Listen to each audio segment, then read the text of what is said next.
First step, pumunta sa official website ng DMW for PU's registration.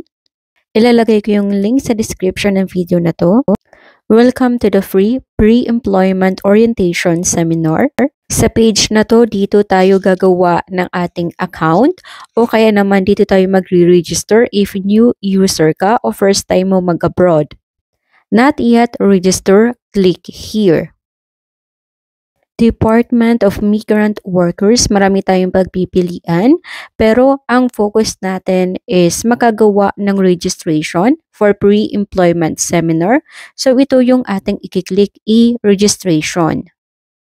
Sign up and get your e-registration number here or log into your account to update your profile and important details required to get hired for a job abroad. Scroll down natin siya hanggang makapunta tayo dito sa section na to. May tanong dito, you don't have an account yet, register. Ito po yung i-click ninyo. Mag-a-agree ka lang dito sa terms of use and privacy statement nila. If you have enough time, you can read all of this. Pero sa video na to, skip ko muna yung pagbabasa nito, ang haba kasi. Then click I agree the term of use. New account registration. Meron dito mga paalala. So basahin muna po ninyo before you register. Then you can proceed in this section to fill in your personal information. Like your first name, middle name, last name, suffix name if meron, gender, email address. Make sure na yung email address is active and talagang nakakatanggap siya ng email. And yung inyo pong birth of date.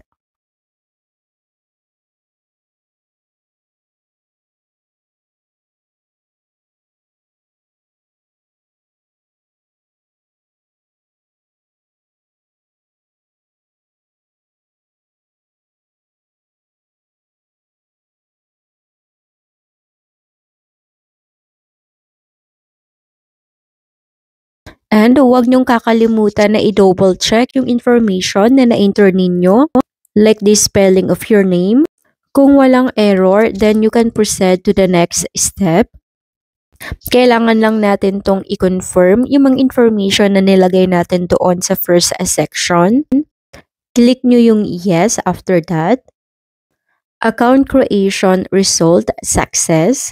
And take note about this number. Kailangan nyo po itong i-take note or take any screenshot of this kasi kailangan nyo po itong number na to para makapag-login kayo sa DMW account po ninyo or POEA account.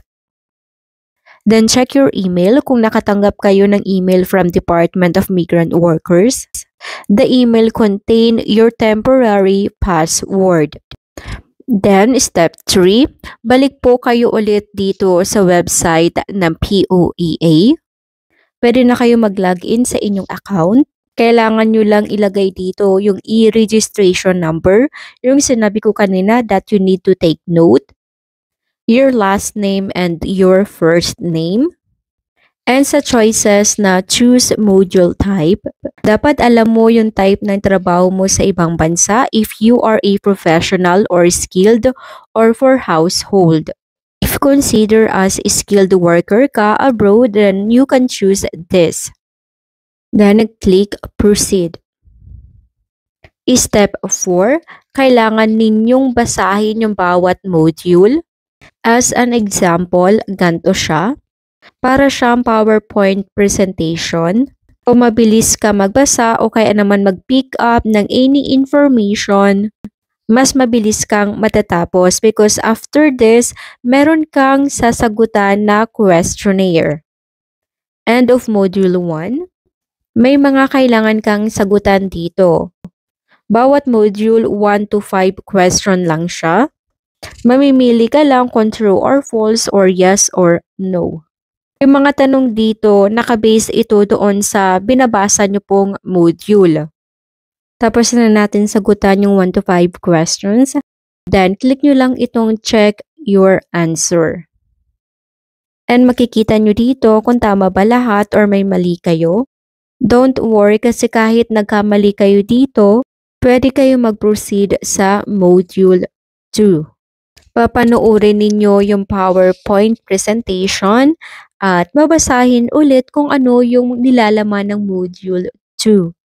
Then, magte-take kayo ulit ng examination. Ganun lang yung pattern po nito hanggang sa maubos ninyo yung module hanggang Module 8. Ang policy po ng POEA, hanggat hindi nyo naubos yung module na ito, hindi kayo bibigyan ng certificate. After the completion of the 8th module, makikita nyo po ito, print your certificate.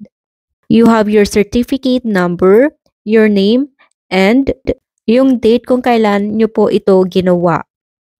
Click nyo lang po itong print para ma-download ninyo yung inyong pre-orientation seminar certificate na gagamitin po ninyo sa pag-a-apply ng trabaho abroad or even sa pag-a-apply po ng visa, ng working visa.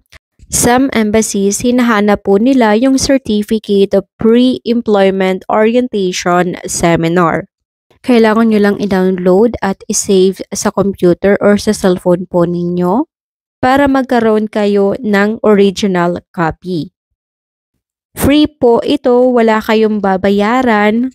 You just need to invest time sa pagbabasa ng module at sa pagsasagot po ng kanilang questionnaire.